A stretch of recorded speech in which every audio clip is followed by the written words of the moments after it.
Good morning. Staff Sergeant Oliphant. All right, so real quick, how many of you here did public speaking before? Let me share about it, all right? So think about the first time you were asked to do public speaking, what some of the things that went through your mind? Some of you probably were nervous, right? Or some of you who actually did it, you probably didn't have good eye contact because you were nervous, you were feeling, had a lot of gestures and stuff.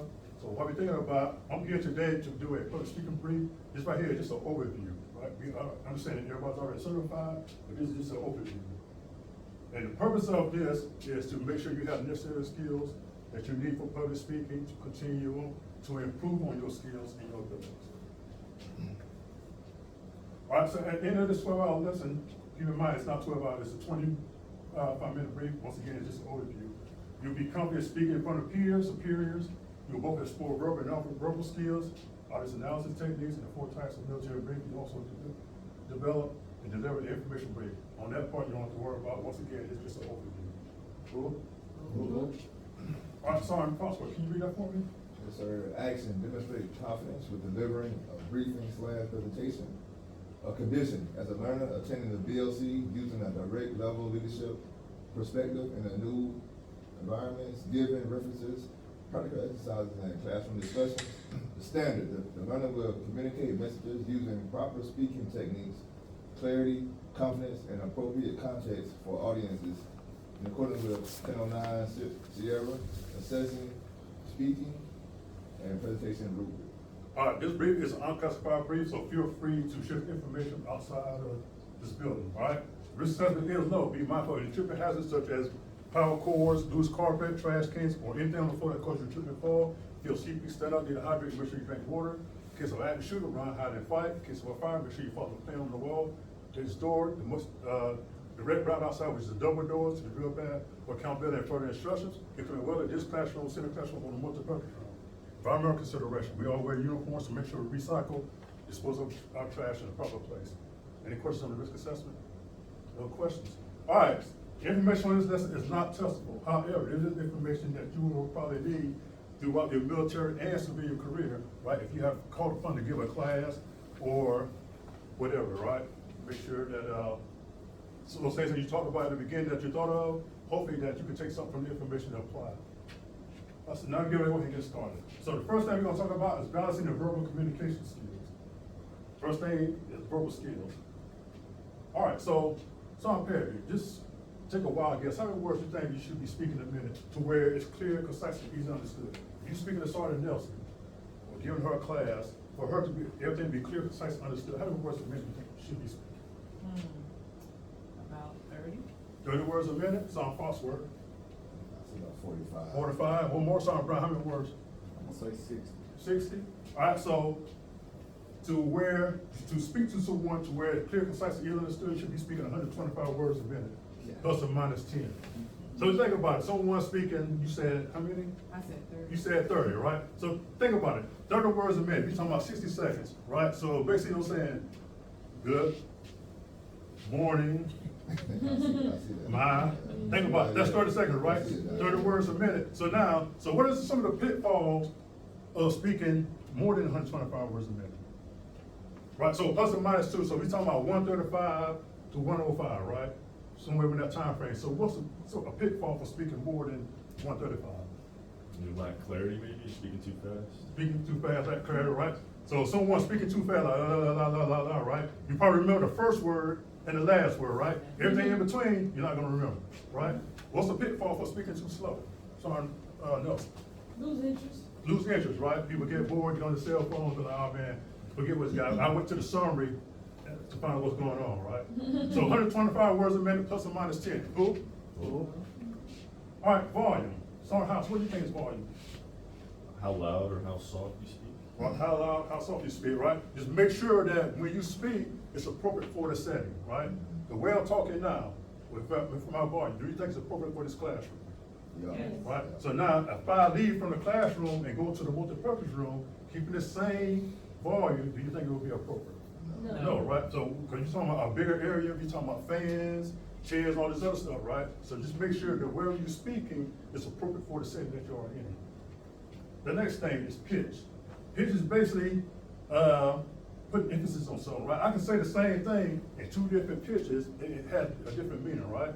So for example, if I say, tomorrow morning we're gonna be doing PT, versus tomorrow morning we're gonna do PT, which one you will take, interest in?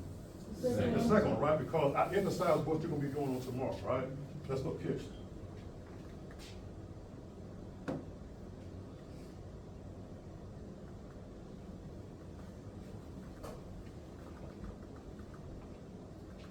Next thing is pause. What is pause? A pause, what I'm thinking about that is, the thing you use to, you know, to fill in for filler words. Okay. All right, what about you, Sean Patrick Perry? Pause is where if someone's talking, they kind of take a pause in between or take a break Mhm. so that the audience could kind of pick up what they're saying. Right, pause serve two purposes, right? As you stated, right, when you have those natural pauses, it allows the person or the audience to comprehend or to process the information that's being put out, right? Also, it allows the instructor or the speaker to process as to what they're gonna be saying, or he or she is gonna be saying next, right? So pauses is good to allow more people to process and allow that person to think about what they're gonna say next and move on, or to transition. Next thing, articulation. What else does articulation mean? Farmhouse. How clearly you speak? How clear you speak, right? How many people here, well, nobody here in law enforcement, we talking about speaking and writing, be articulate, right? I know I'm in law enforcement, they said be articulate in your report writing, meaning what? It's clear, concise, and easily understood, right? Think about it, if I go to a murder scene, right? Are the jury gonna go to the murder scene? Pretty much, probably not, right? Right, so me as a police officer testifying, from articulating my writing, you as a jury can understand what's going on by me being articulate as to what I'm saying from point A down to point Z, right? Everything is in order, so be articulate in your writing and your speech, how clear do you speak? And the next thing is length. How important is that on the ground? I think it's very important. You come in too short, did you really get the information out? You go too long, the attention of the audience is gonna get lost. Right, you don't wanna waste people's time, right? So stay within your time frame. So if someone tells you, you have to give a brief within 45 minutes, all right, you probably wanna stay somewhere close. 30 minutes probably the minimum, or maybe an hour at the max, right? You don't wanna go above that, once again, cause you lose people's time. At the same time, you don't wanna lose people's attention. You wanna make it worth them being there. Anyone have any questions on verbal skills? So now we're gonna move on to nonverbal. Eye contact, talk to me about that, Sergeant. Possible. Eye contact, pretty much that's, you standing in the whole room, just, you know, making sure everybody's engaged. Okay, right, eye contact, make sure everyone engaged. So sometimes you can use eye contact, like y'all instructors, you make sure you tell your students, right, when you get public speaking, make sure you get eye contact, but also keep in mind, the students cannot give verbal feedback to you, right? So how would you engage that, well, that they understand that, through eye contact? If I say something crazy, Sergeant Patrick probably look at me like, man, she might not verbally say it, but I see in her eyes that I say something crazy, right? So it allowed me to stop and to address the concern or her facial expression, right? So make sure you make eye contact with everyone in the room. Next is body movement, all right? Make sure your body movement is appropriate for the setting that you're in, right? As you see it now, I'm moving throughout the room, right? I'm not making subtle movement, I'm slowly moving as I'm talking, right? What you want to be doing, walking, pacing back and forth, shows signs of what? People being nervous, right? Gestures. What is gestures? Sergeant Nelson. Gestures is, what you pretty much put out to the audience. So somebody, you can tell if somebody's interested based on, the gesture that they did. All right. Also, some first, Gestures is, pretty much, going with your hands. You don't wanna, you know, use the wrong gestures for, your crowd, because sometimes it could be like a disrespectful thing to the audience. All right, so also gesture is used as to point out something or draw attention to, right? So let's just say we all kindergartners in here, going to school for the first time, right? And I'm the teacher, I'm describing the word elephant. I say, now you don't know what an elephant is, but I say the elephant. By me doing that, what came across your mind? Big. I'm talking about something big, right? And I say the ant, what you thinking? Something about something small, right? So I'm pointing, or if I say, if I'm pointing to something on the board and I say, draw your attention to this, right? I'm using my hand to what? Bring your attention to something. And then non-native speaker, Sergeant Nelson. Alright, so that's if you don't understand that person's language, then it's gonna make you completely lose focus. Right, so So none, they have to tailor their message to the audience that they're delivering the message to. right, so make sure you be aware of who your target audience, right? Also, with non-native speaker, body movement, eye contact, gestures, plays into that also, right? But you think about it, if you go overseas somewhere and you talking to someone, right? Some places overseas, having eye contact is offensive, right? In the United States, we say, look at each other when you talk. Overseas, you have to be mindful of that. So knowing where you're going, knowing the laws of the land, what is offensive, what's not offensive, prior to giving a brief. Anyone have questions on nonverbal? So now we're gonna move on to audience analysis. There are 6 audience analysis. First one is size. What comes with size is several factors that plays into that.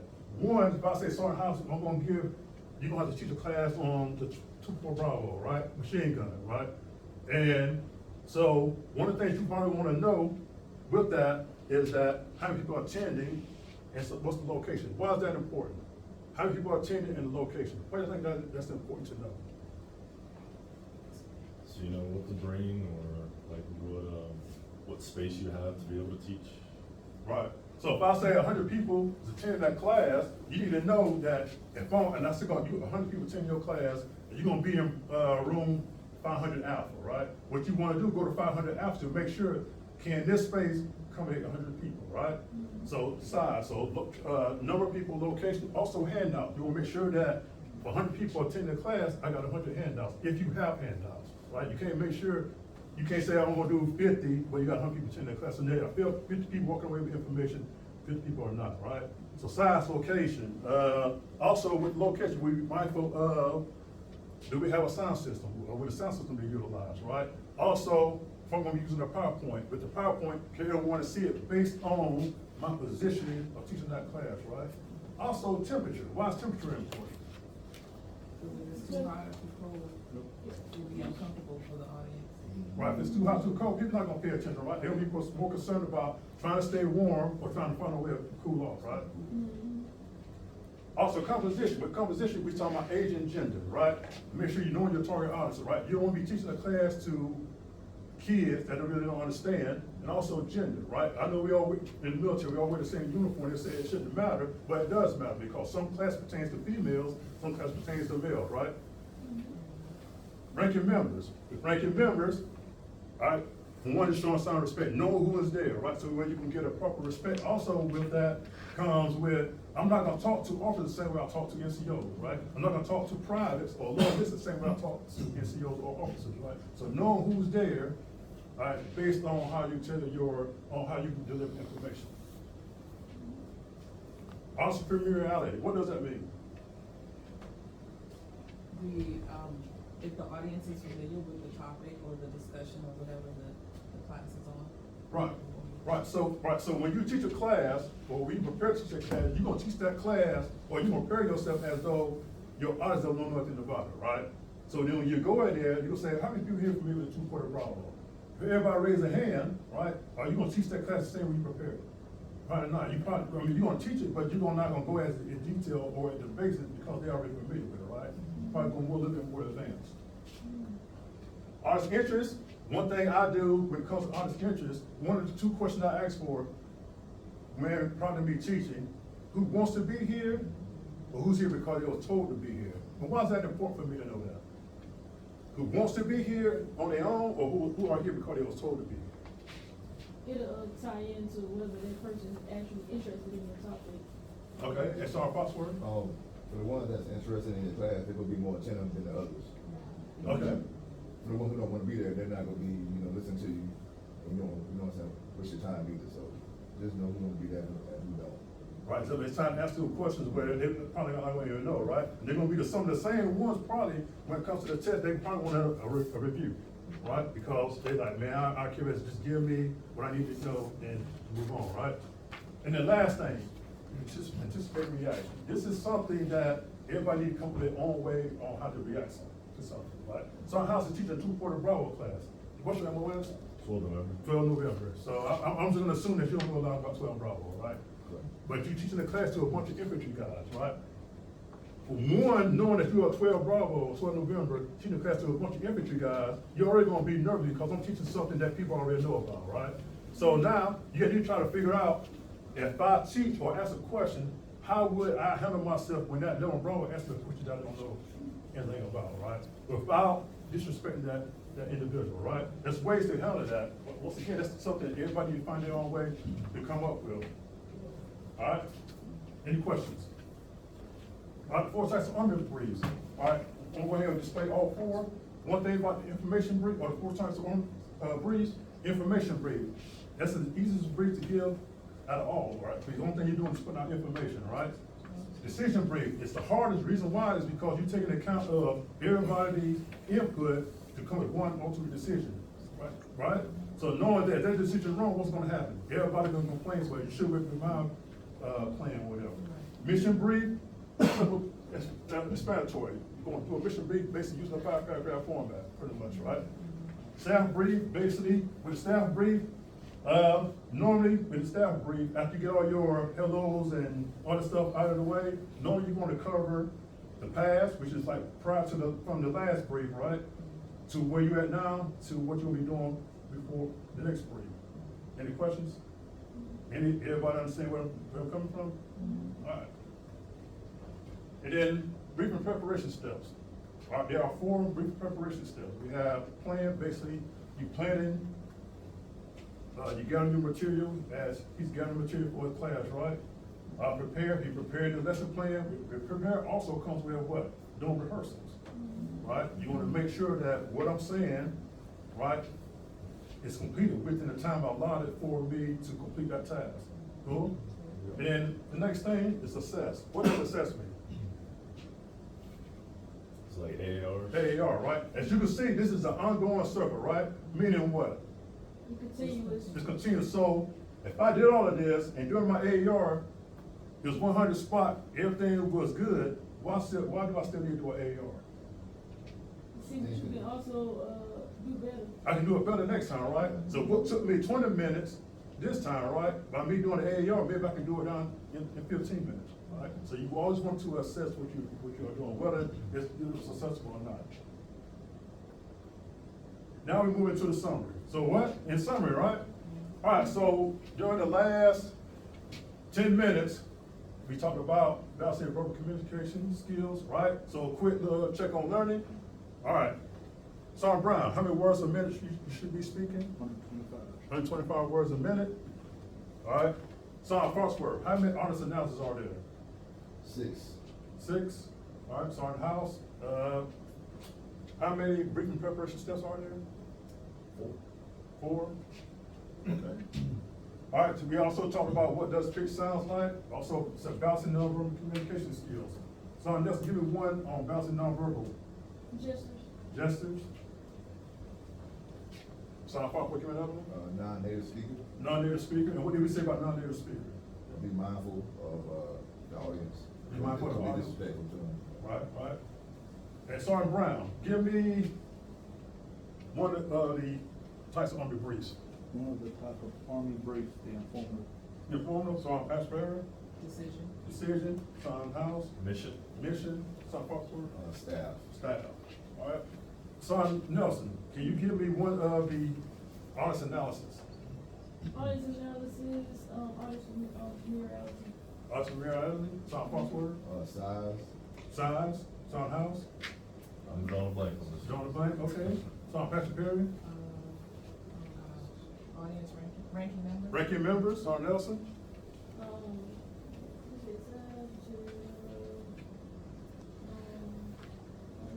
to, while you think about it, Sergeant Foxworth got his hand up. Composition. Composition, what do we say about composition? That's like the background of the audience, the age, just, some different backgrounds. Right, it's age and gender, Yeah, right? age, yeah. Right. So keep in mind, because we're in the military, doesn't mean that every brief applies to both males and females, right? Because it can't be separated. All right? All right, any questions at this time? Sergeant Brown?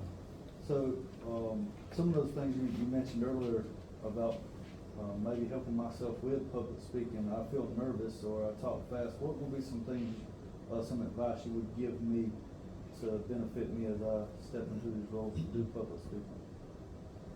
So With can you- maybe talking too fast or something of that nature. If I talk too fast, what's something that could help me?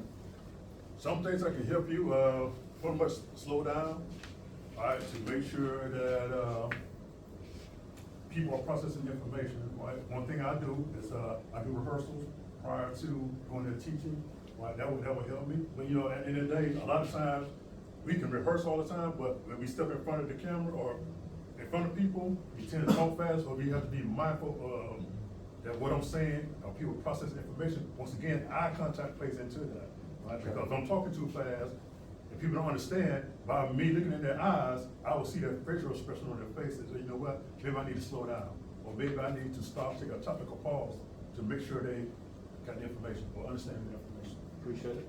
Would something like exposure therapy maybe help too? Like, you're nervous, so you can rehearse all you can, but maybe practicing as much as possible, like exposure therapy, getting used to the situation, like putting yourself in that situation where you're used to it, that way you feel more comfortable.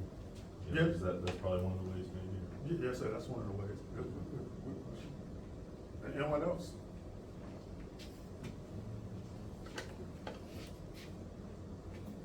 Yes, Tom Brown?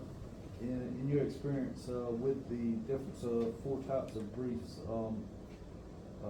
I've seen the informative, I've seen the mission, I've seen staff 30, 60, 90s, could just not having that much in on the decision, or could you give us a little bit more on the decision, I guess, but on the understanding of it? Oh, so a decision brief would be like, if I say South Farnsworth, I need you to get with the squad, or get with your team, to complete this task, right? Go talk to them and try to figure out what you're gonna do, and come back to me as to what decision you're gonna make, right?